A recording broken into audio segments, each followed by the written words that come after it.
আষাঢ়ের প্রথম দিনের সেই প্রভাতের কথা বলছি। জ্যৈষ্ঠে আদিত্যের ক্ষিপ্ত দীপ্ততায় যে তীক্ষ্ণ দিনটি, তার পরের দিনটিকে লিখছি। সকলের চোখে মুখে কিছু একটা প্রাপ্তির পূর্বাভাস, আর সকলের দৃষ্টিতে শুধু তারই জন্য আহ্বান। হঠাৎ করেই কিছু শীতল হাওয়া আমায় ছুঁয়ে গেল। আমি অবুঝ মনে ভেবেই চলছি,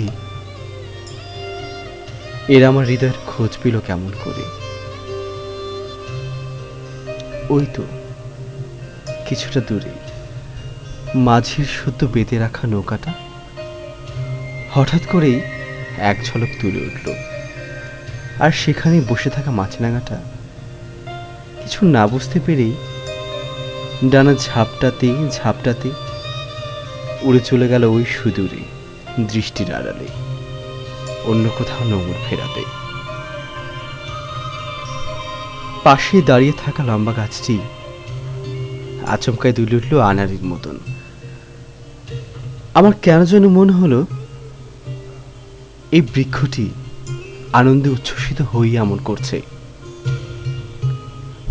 প্রকৃতির এই পালা বদল যেন অদ্ভুত ভাবে আমার হৃদয়টাকে তার নিজের করে নিতে চাইল। কিছুটা দূরেই বৃষ্টির রিমঝিম শব্দ শোনা যাচ্ছে।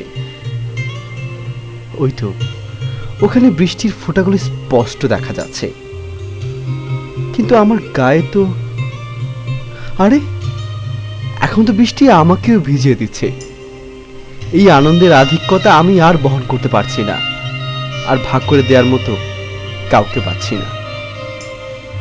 কেউ রাজি আছো কি আমার ভাগে ভাগিদার হবে?